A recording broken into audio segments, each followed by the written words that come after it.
Officer, could you tell me what prompted the secondary screening? None of the machines alarmed. Random selection, sir. Happens all the time. I understand random. I also understand policy. Which directive are you operating under? I'm operating under keeping this checkpoint secure. If you cooperate, we'll have you... They stopped a black man in a Navy suit at the busiest airport in America. They said it was random. They said he looked nervous. They said, "Sir, step aside before we make this harder." Phones came out. People stared at a white officer leaned in close and whispered something that made the man's jaw tighten.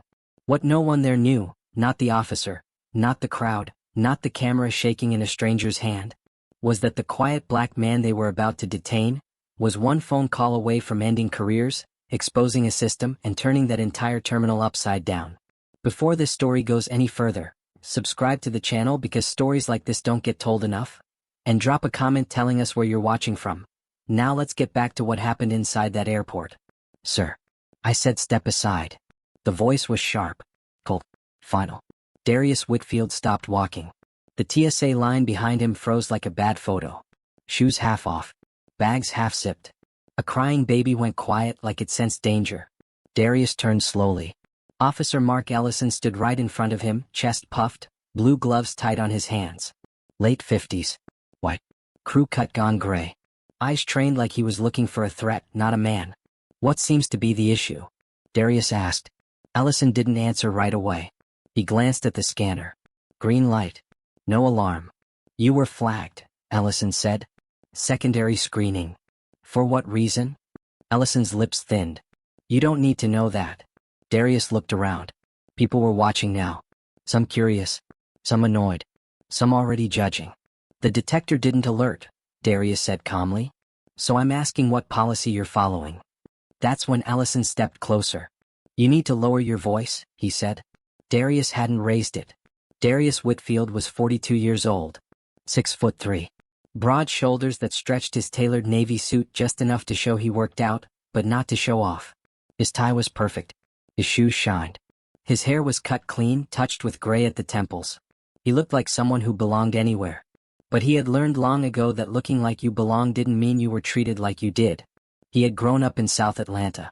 Raised by a mother who worked double shifts and a father who taught him one rule: never give them a reason. Darius followed that rule his whole life. Top of his class. Law school. Corporate compliance. The kind of job where you learn how systems fail people, and how they hide it. He spoke soft on purpose. Moved slow on purpose. Calm was his armor. Right now, that armor was holding. Ellison motioned with 2 fingers. "Step over there." Darius didn't move. "I'd like you to explain the cause first," he said. Ellison let out a short laugh. "Not funny. Mean. You people always want explanations." The words landed heavy. A woman in line gasped. Someone else whispered, "Did he just say that?" Ellison straightened. "Sir, you are becoming non-compliant." Darius felt the familiar burn in his chest. Not anger. Something older. Something tired. "I am complying," Darius said. "I'm asking a question." Ellison leaned in so close Darius could smell his coffee. "You don't get to ask questions here." 2 more officers moved closer. A woman officer stood to the side, arms crossed. Watching. Saying nothing. Phones were up now. A teenager filmed openly. A man in a hoodie pretended not to. Ellison lowered his voice. "You can walk over there quietly or I can detain you." "For what?" Darius asked. Ellison's jaw tightened. "For whatever I need to." That's when Darius understood. This was not about safety. This was about control. "Hands where I can see them," Ellison said. Gasps rippled through the line. Darius slowly raised his hands. "Come. Open." "Sir, this is unnecessary," he said. Ellison snapped his fingers. "Don't tell me my job." A supervisor badge flashed on Ellison's chest. Authority without doubt. "Is this because I'm black?" Darius asked, quiet but clear. The terminal went silent. Ellison's face flushed red. "Don't play that card." "I didn't play anything," Darius said. "I asked a question." Ellison turned to the others. "See? Hostile. Aggressive. Aggressive." Darius stood still, hands up, voice steady. Behind Ellison, the camera caught everything. Darius had been here before. Not this airport. Not this officer. But this moment. He remembered being stopped outside his own office building once. Asked if he was maintenance. He remembered a boardroom where his idea was ignored, then praised when a white man repeated it. He remembered wearing this same comm when his father was stopped one night and didn't come home until morning. Comm had kept him alive. But comm also watched injustice breathe. Ellison reached for his radio. Possible detainment at checkpoint B, he said. Male subject refusing. Darius spoke. Officer, he said, before you do that, I want you to know something. Ellison rolled his eyes. Save it. Darius looked straight into the body cam. My name is Darius Whitfield, he said. And this interaction is being recorded. Ellison froze for half a second. Darius continued. I am fully compliant. I have asked for policy clarification. I have received none. People murmured now. The air felt tight. Ellison snapped, turn the camera off. I don't think you want that, Darius said. Ellison's face hardened. You don't tell me what I want. But something had shifted. Ellison hesitated. And that hesitation was the crack. A man in a dark suit across the terminal stopped walking. He stared. Then he pulled out his phone. The woman officer uncrossed her arms. Ellison swallowed. Darius lowered his hands, calm as ever. This doesn't have to go where it's going, Darius said softly. Ellison looked around. Too many eyes, too many cameras. And somewhere above them, a flight announcement echoed, like time itself was holding its breath. The airport felt different now. Not loud, not calm either. It felt like a room where everyone knew something was about to break.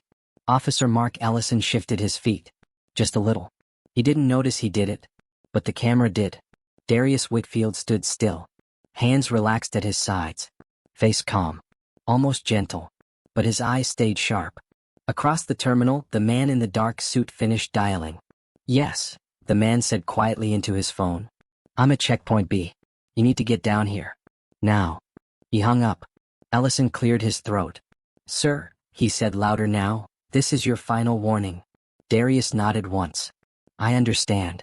Ellison reached for Darius's arm. That's when a voice cut through the space. Mark. Ellison froze. He turned slowly. A tall white man with silver hair walked toward them fast. Not running. Not rushing. But every step carried weight. He wore a black blazer with a gold pin on the lapel. Behind him were two airport executives and a woman in a sharp gray suit. The silver-haired man stopped right in front of Ellison. Mark Ellison, he said. What's going on here? Ellison stiffened. Sir, this passenger is refusing. The man raised a hand. I asked what's going on, he said again. Calm. Dead calm. Ellison swallowed. Secondary screening. Random. The silver-haired man turned his eyes to Darius. Sir, he said. Have you set off any alarms? No, Darius said. Have you refused any lawful instruction? No, Darius said. Have you been told why you were stopped? No, Darius said. The man nodded slowly. Then he turned back to Ellison.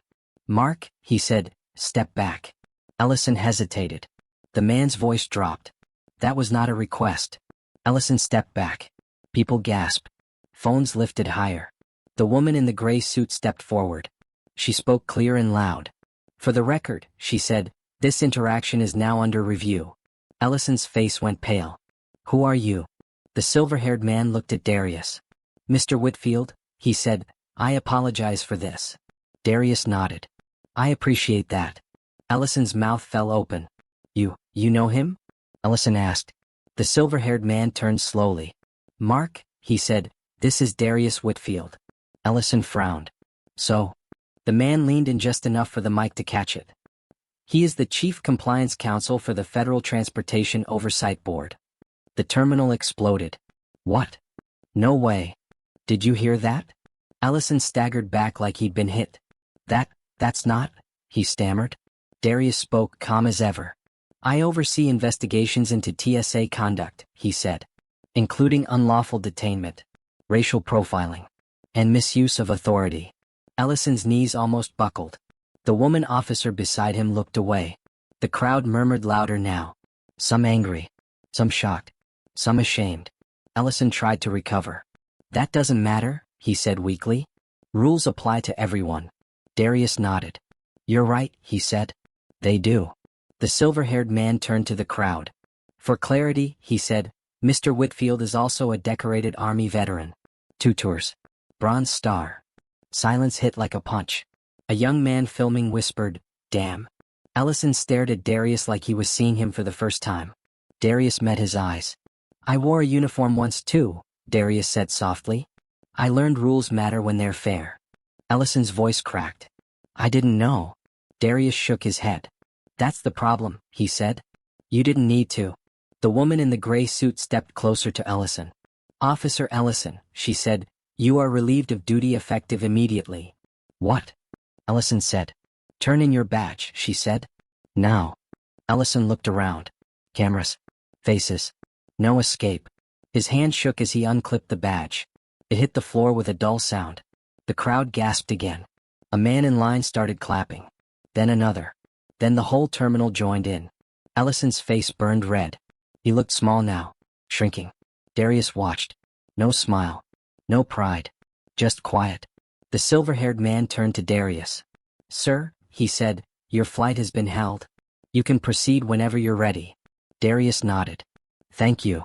He bent down, picked up the badge, handed it back to Ellison. Ellison looked up, eyes wet. Learn something, Darius said. Or someone else will pay for it. Ellison couldn't speak. Darius turned away. People parted for him like water. A woman wiped tears from her eyes. A black father squeezed his son's shoulder and whispered something. Darius slipped his shoes back on, walked forward. Before he left the checkpoint, Darius stopped. He turned back once, looked at the cameras. Respect shouldn't depend on who you think someone is, he said. It should be the starting point. Then he walked away. The terminal stayed quiet long after he was gone. If this story hit you, subscribe to the channel for more stories that matter. And tell us in the comments, what would you have done if you were standing there that day? Your voice matters.